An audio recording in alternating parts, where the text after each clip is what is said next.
त्यांनी कायदे जे आहेत ते कायदे हे वाचलेच पाहिजेत. काही कायदे मी तुम्हाला रेफर करतो. ते कायदे मात्र अवश्य वाचणं खूप गरजेचं आहे. ज्याच्यामध्ये MRTP ऍक्ट जो आहे तो खूप महत्वाचा आहे, कारण तो शहराच्या नगर रचनेशी संबंधित आहे. लक्षात घ्या, खूप महत्वाचा विषय आहे MRTP. सगळ्यांना जरा हात घेतो.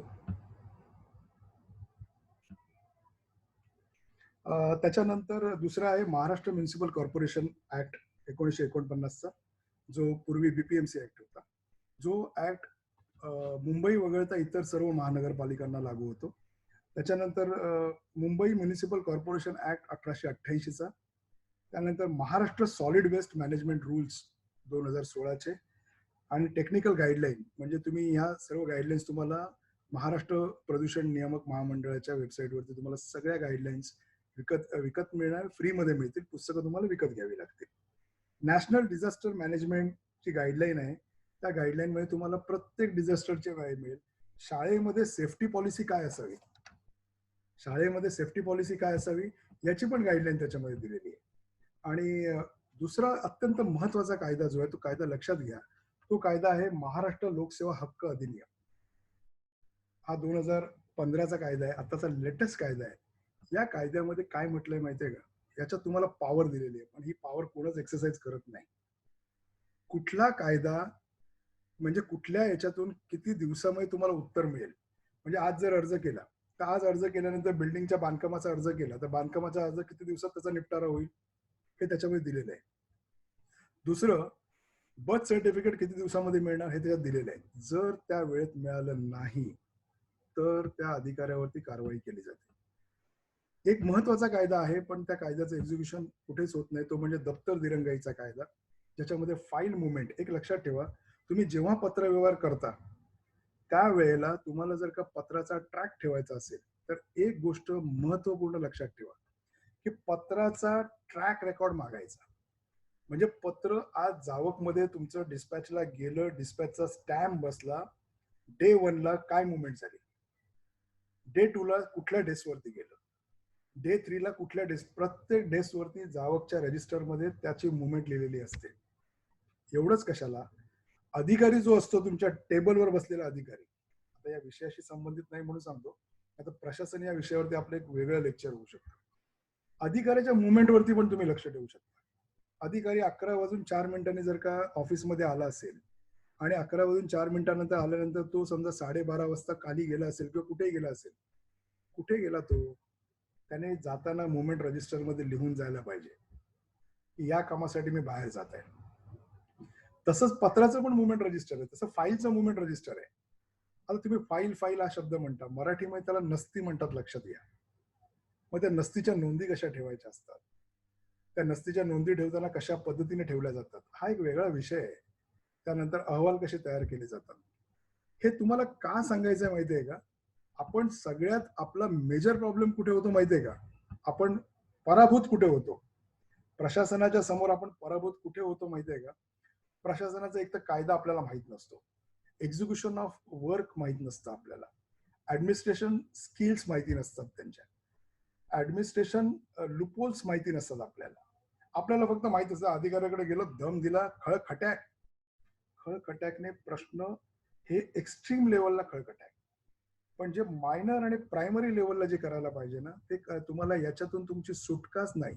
मंत्रालयात जाऊन तुम्ही लिहाल तिकडे प्रिन्सिपल सेक्रेटरीला खळखट्याक करतो म्हणून, सांगा ना, लिहू शकाल का की मंत्रालयाच्या प्रिन्सिपल सेक्रेटरीच्या केबिन मध्ये जाऊन आम्ही खळखट्याक करू. It is not possible. तार्किक दृष्ट्या किंवा तुम्हाला तो तारतम्य वापरलं पाहिजे की पत्र तुम्ही देतानाच तुम्ही अशा पद्धतीने द्या की समोरचा अधिकारी, म्हणजे तुमची जजमेंट एवढी आली पाहिजे की समोरचा अधिकारी उत्तर काय देणार आहे, त्याने आतापर्यंत कुठे कुठे काम केलंय. तुमच्याकडे प्रत्येक अधिकाऱ्याची डायरी असली पाहिजे, याची अगोदरची ट्रान्सफर कुठे आहे. आज महाराष्ट्रामधल्या 350 अधिकारी, त्या सर्व अधिकाऱ्यांचं मी तुम्हाला सांगू शकतो की अधिकारी आता काय कुठल्या मुवमेंटला आहेत, काय करत होते, कुठे होते, काय केलं त्यांनी, त्यांच्या तिकडे त्यांनी कोणत्या चुका केल्या, सगळं सांगू शकतो मी. आपल्या सोबत प्रत्येक कार्यकर्त्याने आपली एक डायरी ठेवली पाहिजे, त्या डायरीमध्ये नोट्स लिहिल्या पाहिजेत. ज्या अधिकाऱ्याला भेटायला जाता त्याची हिस्ट्री तुम्ही काढली पाहिजे, त्याची पूर्णपणे बायोडेटा घेऊन गेला पाहिजे. तो ऍडमिनिस्ट्रेटिव्ह स्किल मध्ये जर का तो IAS IPS समोर तुम्ही बसू शकत नाही, टिकू शकत नाही, लक्षात घ्या. तिसऱ्या मिनिटाला सरळ तुम्हाला डेस्क वरून तुम्हाला उठून जावं लागतं. त्यांच्या बरोबर बोलताना तुम्हाला त्या अँगलने बोलायला पाहिजे. आणि तो अँगल जो आहे तो अँगल डेव्हलप करण्याकरता तुम्हाला या सर्व गोष्टींचा अभ्यास करायला पाहिजे. आणि अभ्यास करत असताना, एक मिनिट मला सगळ्यांना हात घेऊ देत. आणि हा अभ्यास करत असताना तुम्हाला कायदा पाहिजे, प्रशासनातल्या प्रोसिजर्स माहिती पाहिजेत, कुठली मुवमेंट डेस्क ऑफिसर त्याची तुम्हाला हायरकी माहिती पाहिजे. म्हणजे आपण पत्र कोणाकडे देतोय, एक आवर कारकूनकडे देतोय, तर त्या कारकूनकडून ते कसं कसं स्टेप्सने जाणार आहे, त्या ऑफिसरकडे काय त्याच्या त्या लिमिट्स आहेत का, त्याच्या त्या पॉवर्स आहेत का. बऱ्याच वेळेला मी कार्यकर्त्यांना पाहिलेलं आहे, ज्याच्याकडे पॉवर्सच नाही अशा कार्यकर्त्याकडे, अशा अधिकाऱ्याकडे जाऊन आपले कार्यकर्ते तिकडे जाऊन त्याला प्रश्न विचारतात, तो उत्तर देऊ शकत नाही, लक्षात घ्या. मग हे सर्व करताना तुम्हाला एक फ्रेमवर्क मध्ये काम करायला पाहिजे. आणि पत्र लिहिताना सुद्धा पत्रामध्ये दुसरं एक महत्वाचं आहे, ते म्हणजे तुम्ही प्रस्ताव बनवताना एक लक्षात घ्या, प्रस्ताव बनवताना रोडचं एस्टिमेट काढलं पाहिजे. आपली एक शहराची टीम बनवली पाहिजे, गावाची टीम बनवली पाहिजे. सिव्हिल इंजिनियर्स आपल्यामध्ये जेवढे आहेत त्या सिव्हिल इंजिनियर्सला बसवलं पाहिजे. टेंडरवरती तुम्हाला ऑब्जेक्शन्स घेता आले पाहिजे. PWD मॅन्युअल प्रमाणे टेंडरिंग होते की नाही, टेंडरिंगचं तुम्हाला असेसमेंट करायला पाहिजे. ज्या दिवशी तुम्ही हे करायला सुरुवात कराल ना, तुम्हाला वेलकम होईल. तुम्हाला सांगतो, बघा तुम्ही तो अनुभव घ्या, तुम्हाला वेलकम होईल. आणि तो वेलकम असा होईल की तुम्हाला सांगितलं जाईल की तुमचं काही काम असेल तर सांगा, आम्हाला ते करायचंय. 95% अधिकारी हे प्रोग्रेसिव्ह आहेत. आणि आताची जी नवीन बॅच आलेली आहे ती संपूर्णपणे प्रोग्रेसिव्ह आहे. प्रचंड पैसा आहे, वेतन आयोग त्यांना उत्तम रीतीने मिळतोय, त्यामुळे त्यांना ते प्रेशर नाहीये, लक्षात घ्या. त्यांना काम करायचंय, त्यांना जे अचीव करायचं ते त्यांच्या माध्यमातून करता तुम्हाला समजणार पण नाही. पण तुम्हाला तुमचं जे अचीव करायचं आहे, तुम्हाला जे जनतेशी संबंधित तुम्हाला जे विषय हाताळायचे आहेत, त्या विषयांवरती काम अशा पद्धतीने करावं लागेल. आता एक छोटा विषय सांगतो, जर का समजा सॉलिड वेस्ट मॅनेजमेंट मध्ये जर का एक घनकचरा म्हणजे कचऱ्याचा एक डबा जर का उचलला गेला नसेल, त्याचं पत्र तुम्ही कसं देणार. कचऱ्याचा डबा नाही उचलला तर खळकट आहे, असं नाही होत. तुम्हाला सॉलिड वेस्ट मॅनेजमेंट ऍक्ट मध्ये मुवमेंट ऑफ सॉलिड वेस्ट हा किती दिवसात तिथून उचलला पाहिजे, प्रत्येक वेळेला लक्षात घ्या. त्यांच्या प्रत्येक याच्यामध्ये जिथे जिथे डबा आहे तिथे वरती त्यांनी तिथे बोर्ड लावला पाहिजे की दुसऱ्या दिवशी डबा किती वाजता उचलला जाणार, किती कचरा उचलला गेला याचं वजन होतं, लक्षात घ्या. हे नियम आहेत, हे नियम तुम्हाला वाचायचे आहेत. राजकारणामध्ये ज्या वेळेला आपण काम करत असतो त्यावेळेला प्रशासनाशी डील करत असताना आपल्याला या सर्व गोष्टींवरती काम केलं गेलं पाहिजे. आणि हे काम करत असताना आपल्या डोक्यामध्ये एक हे पाहिजे की मी जे ठरवलेलं आहे ते मला अचीव करायचंय. कशा पद्धतीने करायचंय, काय करायचंय, ते ते पूर्ण फ्रेमवर्क तुम्हाला करता आलं पाहिजे. म्हणून निवेदन बनवताना निवेदन कसं लिहायचं हे मी तुम्हाला सांगितलं. निवेदन लिहिताना उद्या या निवेदनावरती कोर्टात गेलं तर या निवेदनावरती तुम्हाला सायटेशन झाले पाहिजे. निवेदनाच्या खाली प्रत रवाना करताना तुम्हाला हायरार्की पाहिजे, त्याला एंडोर्समेंट म्हणतात. ते एंडोर्समेंट करताना ग्रामपंचायत, मला ग्रामीण भागाच्या संदर्भामध्ये त्यांनी ग्रामीण कचऱ्याचे वजन करणे गरजेचे आहे का, 100% आहे. जिथे जिथे कचरा सॉलिड वेस्ट मॅनेजमेंटच्या अंडर जिथे जिथे कचरा तुम्हाला तिथे डम्प करायला पाहिजे, त्या डम्पिंग ग्राउंडचे काही नॉर्म्स आहेत, त्या नॉर्म्सवरती तुम्हाला काम करावं लागेल. तुम्हाला नॉर्म्स समजून घ्यावे लागतील. साधी कचऱ्याची मुवमेंट रस्त्यातून ओपन ट्रक मधून करू शकत नाही, ते ट्रक पॅक असायला पाहिजे. आणि जरी ते पॅक नसेल तरी ते वरून कव्हर केलेले पाहिजे. ह्या सर्व गोष्टींवरती तुम्हाला काम करणं खूप गरजेचं आहे. ज्येष्ठ नागरिकांचा प्रश्न आला तर ज्येष्ठ नागरिकांचा कायदा आहे, ज्येष्ठ नागरिकांना संरक्षण देण्यात आले, तो कायदा तुम्हाला समजला तर पाहिजे. त्याची दाद तुम्ही कोणाकडे मागणार आहात ते तर तुम्हाला समजलं पाहिजे. या गोष्टींचं मी असं नाही म्हणत आहे की तुम्हाला तिथे म्हणजे खूप मोठं काम करायचं आहे किंवा तुम्हाला तिथे कायदे तज्ज्ञ व्हायचंय, असं नाहीये. तुम्हाला तेवढंच करायचं जेवढं तुम्हाला हवंय. आणि ते करत असताना तुम्ही दोन गोष्टी महत्वाच्या ठेवा की तुमची बांधिलकी जनतेशी आहे, अधिकाऱ्यांशी नाही. अधिकारी आज आज येणार आहे. जरा प्लीज बंद करा, तुम्ही कोणा आवाज प्लीज कोणाचा आहे बंद करा. इथे संतोष मयेकर प्लीज म्यूट करा. आणि काय होतं ते लिंक थोडीशी हे होते, सॉरी. तर अधिकारी जो आहे तो अधिकारी आज येणार आहे, उद्या जाणार आहे. तो त्याचं काम करणार, त्याचे जे काय त्याला ते काय जे करायचं त्याची जी गणित आहेत ती गणित तो करून पूर्ण करून निघून जाणार, मला समजणार पण नाही. पण तुम्हाला जे करायचं आहे तुमच्यावरती एक जर का बट्टा एक जर का फक्त डाग लागला ना सेटलमेंटचा, तर प्रशासनामध्ये तुम्ही टिकू शकत नाही. तुम्हाला पूर्ण ध्येय तुमचं तिथे असलं पाहिजे, तुम्ही पूर्ण ध्येयाने तिथे काम करायला पाहिजे. पत्रलेखनामध्ये आणखीन एक महत्वाचा तुम्हाला विषय सांगतो की पत्रलेखनामध्ये रिमाइंडर्स कसे द्यायचे. एक पत्र गेल्यानंतर साधारणपणे जर पत्र समजा क्लास 3च्या कॅटेगरीचं असेल, क्लास 3 म्हणजे क्लास 3चा जो हे आहे ऑफिसर आहे त्याच्याशी संबंधित जर असेल, तर ते पत्र त्याचं उत्तर त्याने साधारणपणे 7 दिवसामध्ये दिलं पाहिजे. त्याच्या वरची जी स्टेप आहे क्लास 1 अधिकारी जो त्याचं जे पत्र आहे त्या पत्राचं उत्तर 15 दिवसात आलं पाहिजे, कारण त्यांची जी हे आहे प्रोसिजर आहे ती 15 दिवसाची आहे. तुम्हाला तेवढा वेळ दिला पाहिजे. काय झालं असं नाही चालत, त्या प्रोसिजरनेच गेलं पाहिजे. दुसरं महत्वाचं लक्षात ठेवा की मंत्रालयामध्ये तुमचा वावर झाला पाहिजे. या वेबिनार मध्ये असलेल्या प्रत्येकाची मी हात जोडून मी विनंती करतो, तुमच्या गावाचा तुमच्या शहराचा प्रश्न त्या त्या मंत्रालयाच्या विभागामध्ये, मग तो शॅडो कॅबिनेट. रोहन प्लीज मध्ये डिस्टर्ब करू नका प्लीज, नाहीतर you will be thrown out.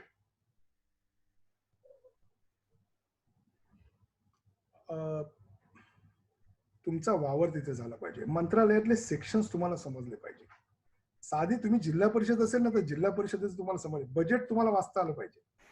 असं बजेट हातामध्ये घेतल्यानंतर बजेटवरती तुम्हाला काम करता आलं पाहिजे.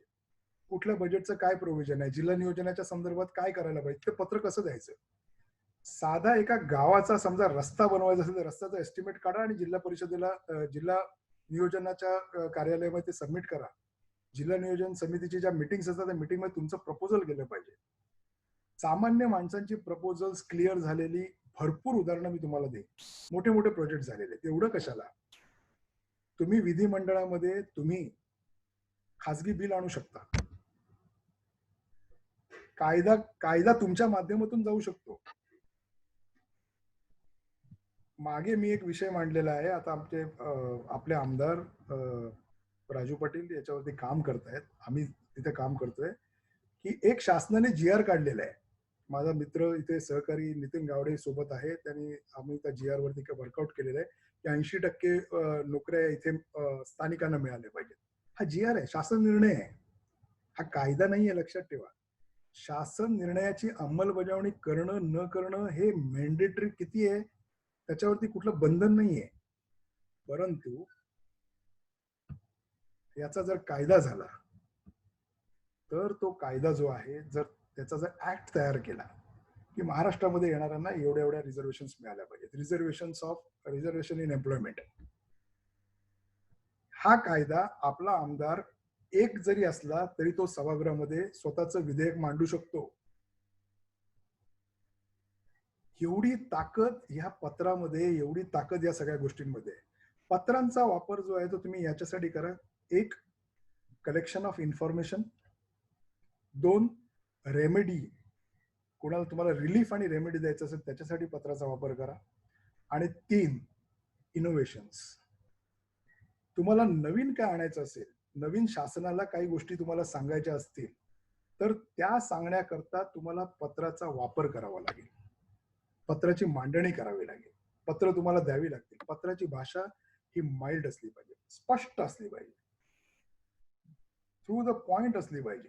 तुम्ही जे मांडताय त्या सर्व मांडलेल्या गोष्टी ह्या तुमच्याकडे समोर तुमच्या त्या क्लिअर झाल्या पाहिजेत की तुम्हाला काय म्हणाय. अधिकाऱ्यांनी असं घेतल्यानंतर अधिकाऱ्यांनी सांगितलं पाहिजे की येस, आता ह्या पत्राला मला उत्तर द्यायचंय. तुम्ही बघा अधिकाऱ्यांची मानसिकता तुम्हाला बदललेली दिसेल. तुमचं पत्र वाचन झाल्यानंतरच अधिकाऱ्यांना ते समजेल की येस, ही आलेली व्यक्ती महाराष्ट्र नवनिर्माण सेनेची व्यक्ती जी आहे ते व्यक्ती या पद्धतीने काम करते. आजच्या या आपल्या वेबिनार मध्ये माझे बरेचसे मित्र सहकारी इथे उपस्थित आहेत की जे प्रशासनामध्ये ज्यांनी कित्येक वर्ष काम केलेलं आहे, ते माझे मित्र, आज काही मित्र इथे उपस्थित आहेत. मी त्या सगळ्यांचं इथे स्वागत करतो. आणि मला एक खूप आनंद ह्या गोष्टीचा आहे की महाराष्ट्र नवनिर्माण सेनेच्या कार्यकर्त्यांमध्ये ती प्रचंड ऊर्जा आहे. फक्त एकच मेजर प्रॉब्लेम जो आहे तो प्रॉब्लेम असा आहे की ॲग्रेशन जे आहे ते ॲग्रेशनचा जो वापर योग्य पद्धतीने जर का ॲडमिनिस्ट्रेशनमध्ये झाला तर मला वाटतं की खूप चांगल्या पद्धतीने काम हे भविष्यामध्ये पक्षाच्या वतीनं होऊ शकतं. लँडमार्क ठरवा. तुम्हाला प्रत्येकाला मी एक छोटंसं काम देतोय. एक या वेबिनारच्या माध्यमातून एक एक्सरसाइज देतोय. एक्सरसाइज तुम्हाला पूर्ण करायची आहे. तुमच्या विभागातला कुठलाही एक प्रश्न, या प्रश्नावरती तुम्ही एक्सरसाइज करा. त्या प्रश्नाचं संपूर्ण चिकित्सा करा. या प्रश्न हा आमच्याकडे कधीपासून चालू झालेला आहे, किती याच्यापासून चालू आहे. मग तो प्रश्न कुठल्या विभागाला विचारायचा, कुठल्या ऑथॉरिटीला विचारायचा, ते पत्र कसं ड्राफ्ट करायचं, या पत्रावरती तुम्ही काम करायला सुरुवात करा. वर्षातनं केवळ एक काम चांगलं करा, पण तुमच्या पत्रावरती म्हणजे मला मला आज माझ्याबरोबर माझे सहकारी इथे मीरा भाईंदर महानगरपालिकेचे अधिकारी इथे निवृत्त अधिकारी सुद्धा आहेत. त्यांना ठाऊक आहे की 2002 सालापासून ते आत्तापर्यंत, आता मध्ये फक्त या सगळ्या 5-7 वर्षाच्या गडबडीत माझं तिथे जाणं माझं जास्त झालं नाही, परंतु मी दिलेल्या प्रोसिजर्सवरती 12 रूल्स तयार करण्यात आले महानगरपालिकेमध्ये. 12 रूल्स तयार करण्यात आले. त्यानंतर सेवा अधिनियम जो आहे, सेवा नियम आहे, सेवा ज्येष्ठता आहे, ती सेवा ज्येष्ठतेची फेरमांडणी करण्यात आली. ह्या सर्व गोष्टी ज्या आहेत त्या तुम्हाला अभ्यासाने येतात, लक्षात घ्या. आणि हा अभ्यास तुम्हाला कुठेही वाया जाणार नाही. आपल्याला कार्यकर्ता जर घडवायचा असेल तर कार्यकर्ता हा अशा पद्धतीने, कारण आपला कार्यकर्ता आक्रमक आहे, लढाईला तो तयार आहे, परंतु त्या लढाईची मांडणी जी आहे ती मांडणी ही प्रशासन आहे, लक्षात घ्या. प्रशासन हे तुमच्या एका नाण्याची दुसरी बाजू आहे. तुम्ही एक साईडला, प्रशासन दुसऱ्या बाजूला आहे. ते तुम्हाला दिसत नाहीत, तुम्हाला ते दिसणार नाहीत आणि त्यांना तुम्ही दिसणार नाही. परंतु काम मात्र कशा पद्धतीने करून घ्यायचं याचं एक चॅनल आहे आणि त्या चॅनलसाठी तुम्हाला कायदा, त्याच्यासाठी ते पत्रलेखन आहे आणि पत्रलेखन करताना तुम्हाला त्या पद्धतीनेच ते काम करावं लागेल. आणि ते काम करत असताना 2 गोष्टी लक्षात ठेवा की सन्माननीय राजसाहेबांनी या महाराष्ट्रासाठी एक स्वप्न पाहिलेलं आहे. एवढा मोठा एक ग्रंथ तुमच्या समोर ठेवलेला आहे ब्लू प्रिंटच्या माध्यमातून. त्या ग्रंथावरती काम करा. आपण त्या ग्रंथावर काम करत नाही आहोत. एक उदाहरण तुम्हाला फक्त सांगतो आणि थांबतो. प्रश्न काही असतील तर ते घेऊया आपण. तर संत ज्ञानेश्वरांनी, ज्ञानोबा माऊलींनी ज्ञानेश्वरी लिहिली. ती ज्ञानेश्वरी जर का त्या आळंदीमध्ये जर का ती एका कपाटामध्ये बंद करून ठेवली असती तर ती ज्ञानेश्वरी किंवा तुकोबांची गाथा ही आज आपल्याला मिळाली असती का? एक लक्षात ठेवा, त्या गाथेची ज्ञानेश्वरीचं निरूपण झालं. विविध माध्यमातून ती ज्ञानेश्वरी लिहिली गेली. लोकांनी त्याच्यावर चर्चा केली. कीर्तनकारांनी त्याच्यावरती, वारकरी संप्रदायांनी त्याचा उदो केला.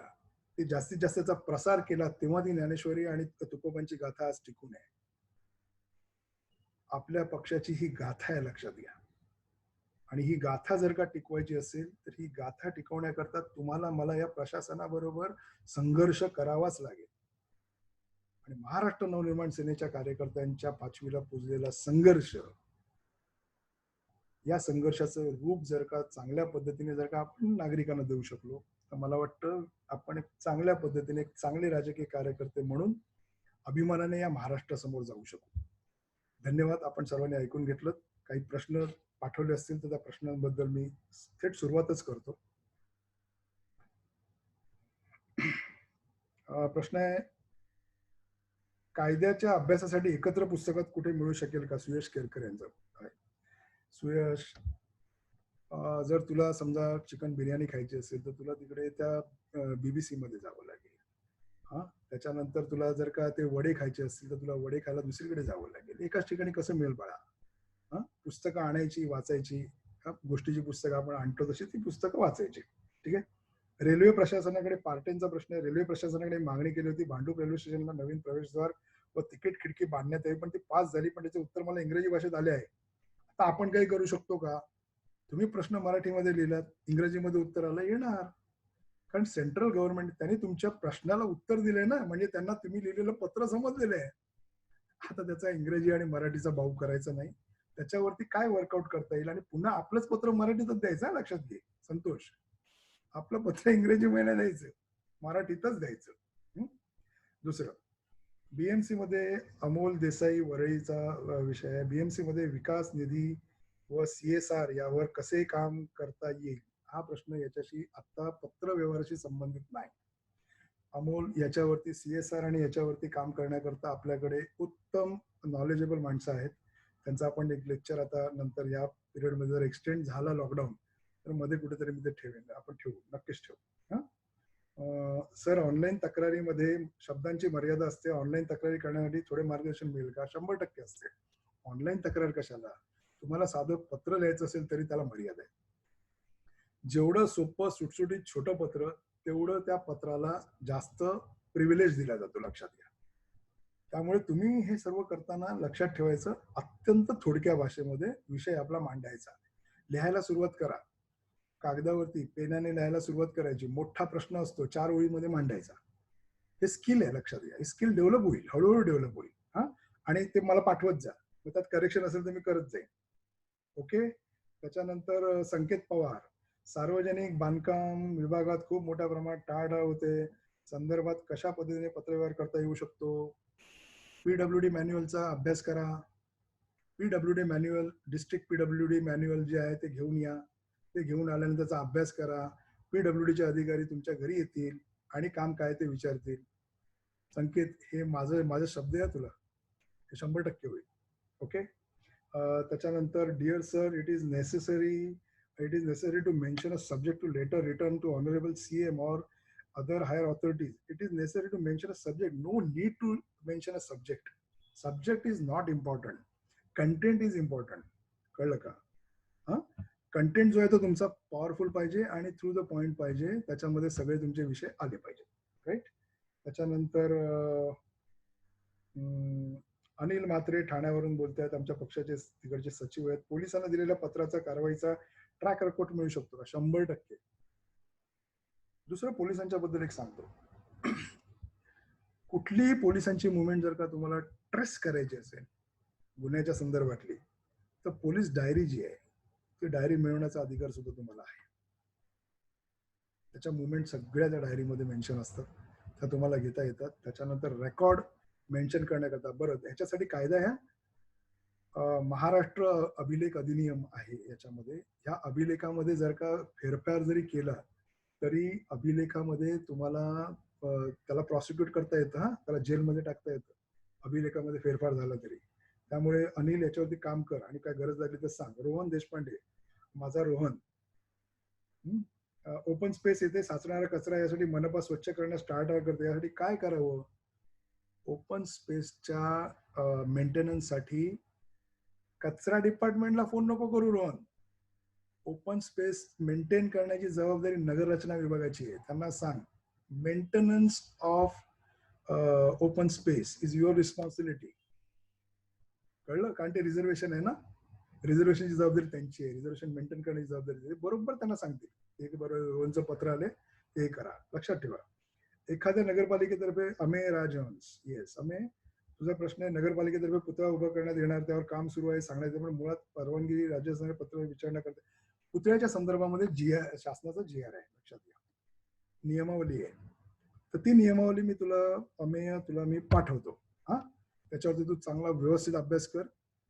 पुतळ्याची साईज, पुतळ्याची हाईट, पुतळ्याचं सामाजिक, त्या तिकडे असलेली आतापर्यंत घडलेल्या घडामोडी, त्या झालेल्या राईट्स, झालेल्या गोष्टी असतात, त्या सगळ्यांचा विचार करून मगच परवानगी दिली जाते. पुतळा कोणाचाही असो, छत्रपतींचा असो किंवा कुणाचाही असो, एक लक्षात ठेव.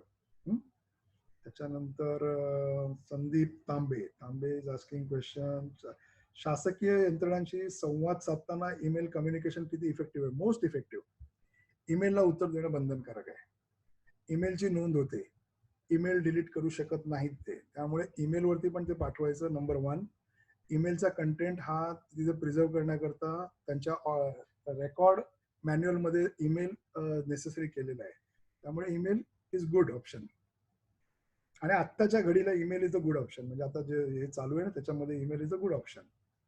महेश झालं, अमोल झालं, अनिकेत घुगे, तुम्ही मला लिंक द्या, मी इंटरेस्टेड आहे. अरे, अगोदरच आहे का? कृपया पत्रातले काही मुद्दे सांगा साहेब. कोणते शब्द वापरावे, पत्राच्या एंडला काय लिहावं. आपलाच नाही अंकित, आणखीन काही नाही लिहायचं. काही न लिहिता फक्त तुझं लिहिलंच ना अनिकेत गुगे, काही प्रॉब्लेम नाही. आपला कृपा विलाशी, हा असं काही लिहायची गरज नाही त्यांना, काही नाही. Don't entertain them. स्ट्रिक्टली राहायचं आणि एकदम राहायचं. मनीष पात्रे म्हणतात नेटवर्क इश्यू आहे का. हो रे मनीष, काय करू सांग, माफी मागतो त्याच्याबद्दल. फारुख बागवान म्हणतात की सॉलिड वेस्ट ऍक्ट व बाकीचे ऍक्ट पुस्तकांची नावं सांगा. मी पुस्तकांची नावं तुम्हाला सगळी देतो. एक काम करा तुम्ही, ही पुस्तकं बाहेर तुम्हाला खूप महागात मिळतील. ओके, चन्नी रोडला जर तुम्ही गेलात तर चन्नी रोडच्या प्रिंटिंग प्रेसमध्ये ही सगळी पुस्तकं तुम्हाला साधारणपणे 144 रुपयाचं MRTP आहे. आत्ता 144 झालं, पूर्वी तर कमी होतं. त्याच्यानंतर BPMC ऍक्ट आहेत, म्हणजे सॉरी BPMC ऍक्ट आत्ता झाला, MPMC ऍक्ट आहेत. ह्या अशा सगळ्या ज्या गोष्टी आहेत ना, या सगळ्या तिथे तुम्हाला मिळतील. पण जरी नाही मिळाल्या तरी नेटवर अवेलेबल आहेत, त्या काढून वाचायच्या. तुषार डुकरे म्हणतात प्लीज जर जमलं तर घ्या मला मीटिंग मध्ये. अरे तू बाहेरच आहेस. एक योगेश पुतेलकर माझे परम मित्र, एखाद्या विषयाचा पाठपुरावा करण्यासाठी पक्षातील पदानंतर त्या पदाचा लिटरेटचा वापर माजी पदाधिकारी म्हणून करता येतो का. तो विषय सोडून द्यावा. आपली पक्षाचे सचिव म्हणून काय भूमिका राहील. हा विषय या महत्वाच्या मुद्द्याशी संबंधित नाही.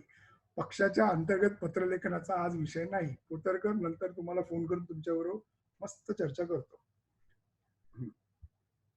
बाकी प्रसाद कुलाबकर, विषयाशी निगडीत असणाऱ्या कायद्याच्या संदर्भात पुस्तक कोणती आणि कुठे मिळतील. मी एक पुस्तकांची यादी तयार करतो जी तुम्हाला मी स्वतः वाचतो.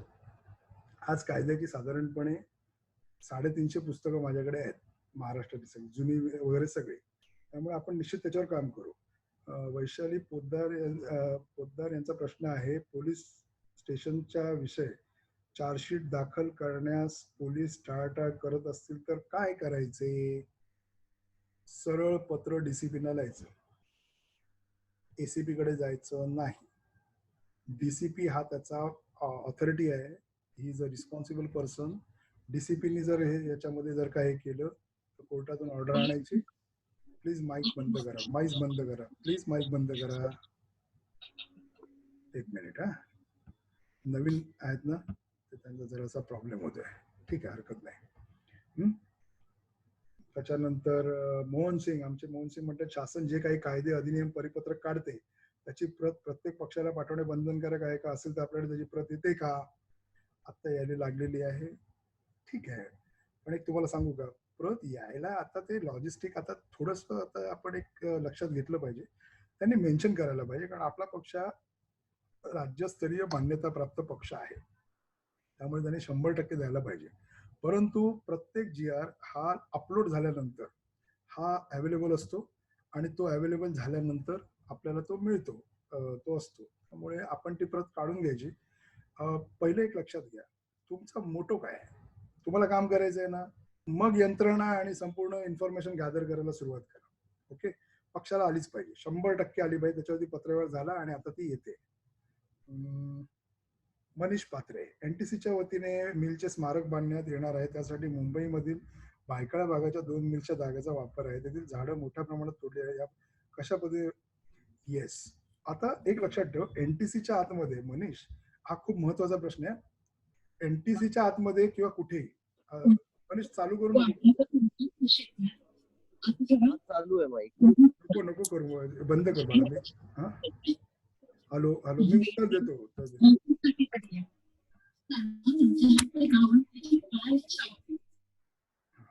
ओके, थोडेसे नवीन जे आहेत त्यांना थोडासा त्रास होतोय. ठीक आहे, आपण सांभाळून घेऊ. एक ट्री रजिस्टर असतं, लक्षात घ्या. तुमच्या घराच्या बिल्डिंगच्या आतमध्ये जरी झाड असेल ना, तरी त्याचं मेन्शन केलेलं असतं. मनीष ट्री रजिस्टर मागून घे. ओके, गुगल लोकेशन दे त्याला, आणि गुगल लोकेशनची एक कॉपी मॅप त्याचा प्रिंटआउट काढ, आणि प्रिंटआउट काढल्यानंतर ट्री ऑथॉरिटीकडे एक पत्रव्यवहार कर. NTC कडे पत्रव्यवहार करण्याची काही गरज नाहीये. NTC तुझ्या बरोबर वेगळ्या पद्धतीने तुला हे करण्याचा प्रयत्न करेल, टाळाटाळ करेल. NTC तुला उत्तर देणार नाही. मुळात ट्री रजिस्टर मागून घ्यायचं. ट्री रजिस्टर मध्ये शेड्यूल एक लक्षात घ्या, झाडांचे पण शेड्यूल्स असतात. पिंपळाचं झाड असेल तर शेड्यूल वनला येतं, ते तोडण्याकरता खूपच टेन्शन आहे. रेन ट्रीज जे आहेत ते रेन ट्रीज तोडण्याकरता सुद्धा तुम्हाला खूप मेहनत करावी लागते. त्यामुळे अशा ज्या शेड्यूल्स आहेत, झाडांचे शेड्यूल्स आहेत, कुठलं झाड तोडण्याकरता घेऊ शकतो, ट्री रजिस्टर मागितलं तर हा मुद्दा संपेल.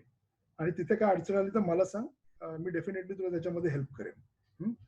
आता भूषण भिसे सर, काही रस्ते MSRDC आणि काही महापालिकेच्या अंडर येतात, त्याप्रमाणे पत्र व्यवहार करावा, कसे करावं सांगा. Good good question.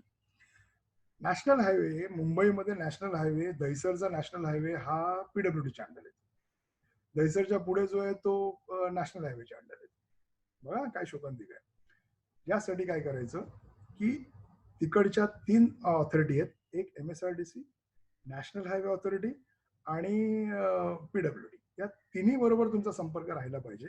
आणि प्रत्येक कार्यकर्त्याने आपल्या जिल्ह्यात आपण जे राहतो त्या जिल्ह्यामध्ये तुमची कुठे कुठे तुमचे हे आहेत, म्हणजे रस्ते कुठले कुठले तुमच्याकडे, अंतर्गत रस्ते, बाह्य रस्ते, राज्य महामार्ग, राष्ट्रीय महामार्ग, या सगळ्याच्या नोंदी तुमच्याकडे असल्याच पाहिजेत.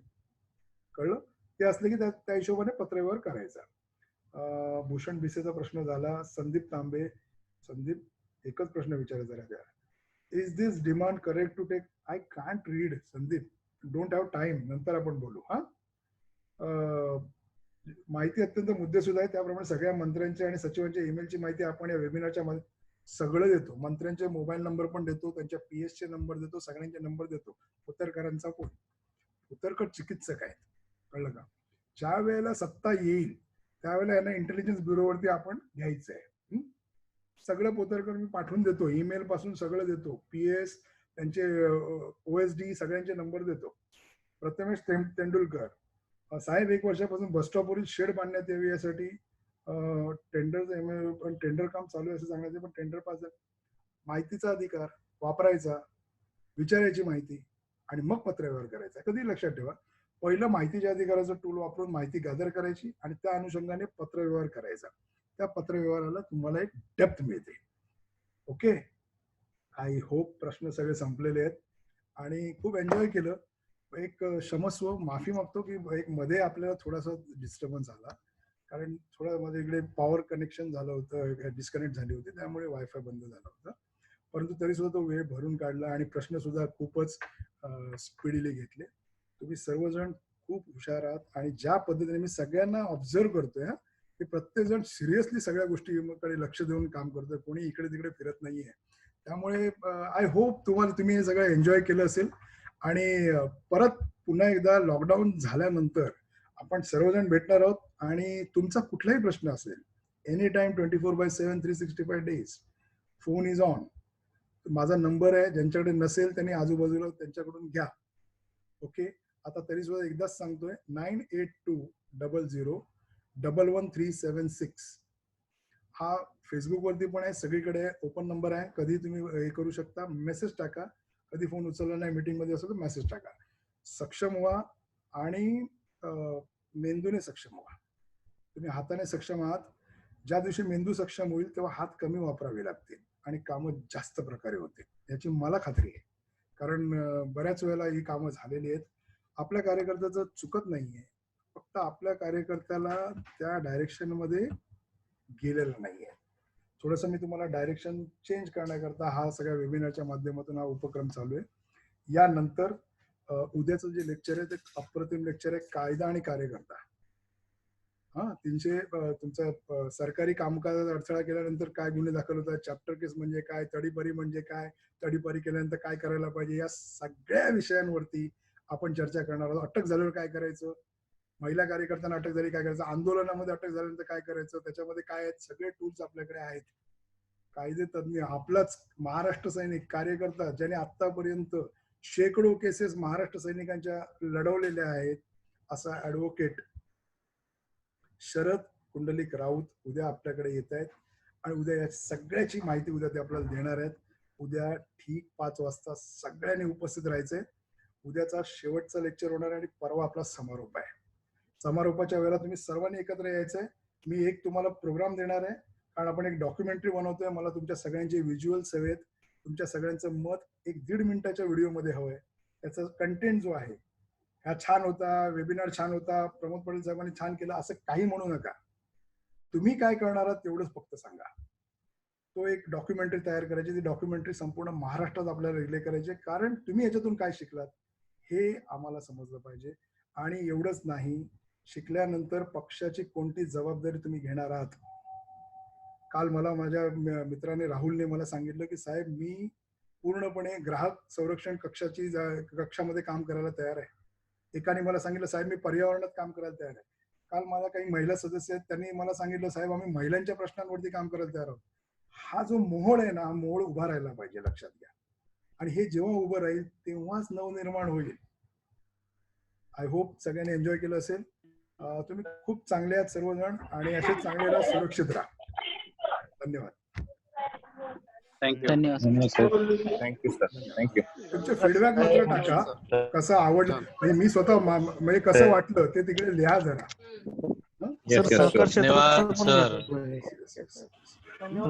सर सहकार क्षेत्र घ्यायला पाहिजे होत.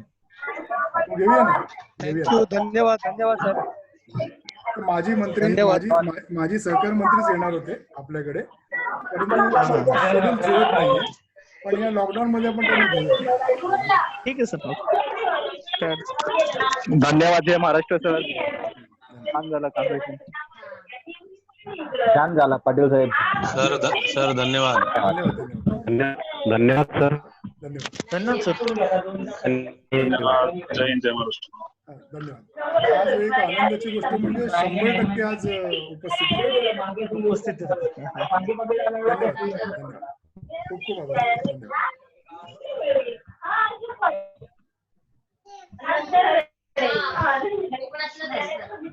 कोकणातले